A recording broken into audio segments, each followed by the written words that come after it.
چې د انسان په وجود کې او بالخصوص په دماغو کې یو هارمونز دي چې هغې ته د خوشحالۍ هارمونز ویلی کېږي، هغې ته د لوږې د راوستو هارمونز ویلی کېږي، هغې ته د هاضمې هارمونز ویلی کېږي، هغې ته د بهادرۍ هارمونز ویلی کېږي، هغې ته د یرې د ورکېدو هارمونز ویلی کېږي، هغې ته د معدې د ښوالي هارمونز ویلی کېږي، د زړه د مضبوطیا هارمونز ویلی کېږي، د انساني مردانه کمزورتیا هارمونز ورته ویلی کېږي، د خواهشاتو د راوستلو هارمونز ورته ویلی کېږي، هغه هارمونز چې هغې ته د خوشحالۍ یعنی هیپینس هارمونز ویلی کېږي هغې ته سیروټونین ویلی کېږي. او هغه سیروټونین چې کله د یو انسان خراب شي هغه ټایم کې خرابېږي کله چې انسان دا ګڼي چې زه یو غم والی ما، زه خفګان والی ما، زه حادثې والی ما، یا په موجوده وخت کې زه چې سهار راپاسم نو ماته یو ټینشن پروت چې نن به بیا پلان کې کس سره ملاویږم، نن به بیا دا مسله په ما باندې راځي، زه قرضدار یم، ماته دا مسله را روانه ده. هغه هارمونز د دې ګډوډېږي او د دې نه خوشحالي بیا ورکوي او د دې سره تړلي شوي د هغې معده هم ودرېږي. خو زموږ زیاتر بیماران داسې دي چې هغه صرف دا ګڼي زه د معدې بیمار یم او هغه ګرځي لګیا دی، د معدې په ډاکټرانو باندې ګرځي اخر ول لوبه دې راشي چې هغه ته دا پته ولګي زه نه ټیک کېږم، بیا سایکیټري له لاړ شي، د دماغو ډاکټرانو له لاړ شي، هغوی ورته هلته نشې ګولې ولیکي،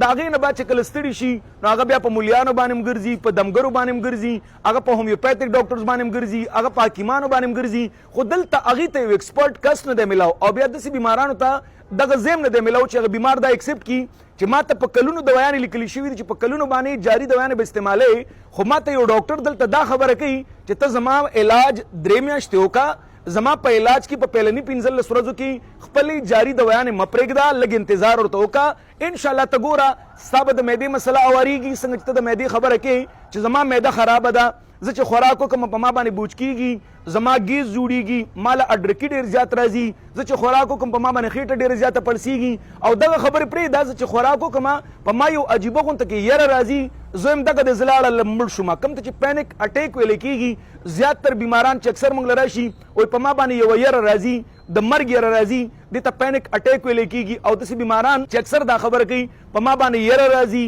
زړه مې درزېږي، زه خفه یم، زه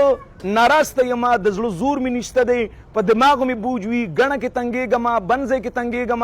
غوسه راله راځي، زه لفټ کې نشم تللی، جومات ته نشم ورتللی، مخکې صف کې نشم ودرېدلی، که دا دروازه راپسې چا بنده کړله به زه یم چې ما نه ساه ووتله، ساه رانه لاړله، که چېرې د واشروم دروازه د بار نه چا بنده کړله زه یم چې لاړلم، زه یې مړ کړلم. زما وجود اینی ټایم ستړی وي، بېچینه وي، بې سکونه، بې ارامه وي، د زندګۍ په معنی باندې پوه نه شوم. اکثر بیماران موږ له راشي وایي ډېر هر څه الله رب ذوالجلال کړي دي خو خوشحالي رانه اخیستې ده، سکون یې رانه اخیستی دی. ډېر خلک راته دا وایي مونځ کوه، عبادات کوه، هغې څه به سکون میلاویږي. هر مونځ هم کومه لګېږم 15 ټیمه، عبادات هم کومه، تسبیح هم کومه، او د هغې باوجود هم زما د وجود نه یره ورکه نه شوله، زه یم لاړلم مړ شوم، دماغ مې انتهایي کار پرېښی دی، یو څیز چېرته کېدم بیا رانه هیر وي، دماغ مې هم خراب دی، زړه مې هم خراب دی، معده مې هم خرابه ده. او د دې سره تړلي شوي د نارینو او د زنانو پټې بیمارۍ هغه هم ورته راغلي وي، څوک یې چاته وایي او څوک یې چاته نه وایي. که داسې څوک بیماران وي او هغه واقعي د جاري دوايانو نه ځان خلاصول غواړي، موږ له اکثر بیماران راشي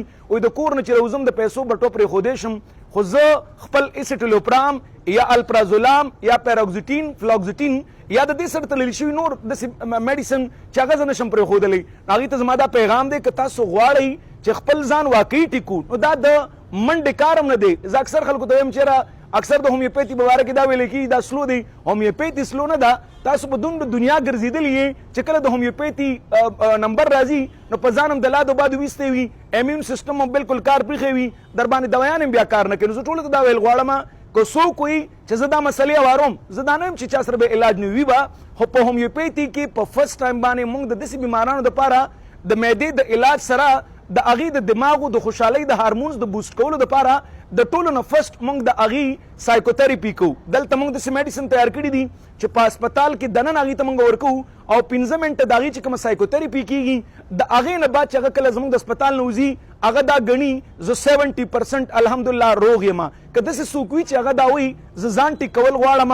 معده ټیکول غواړم، وجود ټیکول غواړم، د هغې دپاره به 3 میاشتې کورس کوي، خپل چې جاری کومې ګولۍ دي هغه به एकदम نه بندي. زیاتره بیماران اکثر موږ له راشي چې څنګه لاړ شي خپل جاری دوايانې بندي کړي وي، نو چونکې تاسو دومره سخته نشه استعمال کړي وي نو دومره زر تر زر د هغې نه خلاصېدل ګران دي. نو کوشش وکړئ که تاسو که څوک غواړي چې زه د واقعي ټیک شم نو هغې دې زموږ په طریقه باندې عمل وکړي. دا څنګه چې درته ما وویلي خپل کور سرته ورسوئ، د جاري دوايانو نه هم ځان خلاص کړئ او دوباره خپل وجود ته خوشحالۍ راولئ، خپل ځان له خوشحالي ورکړئ، خپل کور وال له خوشحالي ورکړئ، خپل بچو له خوشحالي ورکړئ او د زندګۍ نه مزه واخلئ.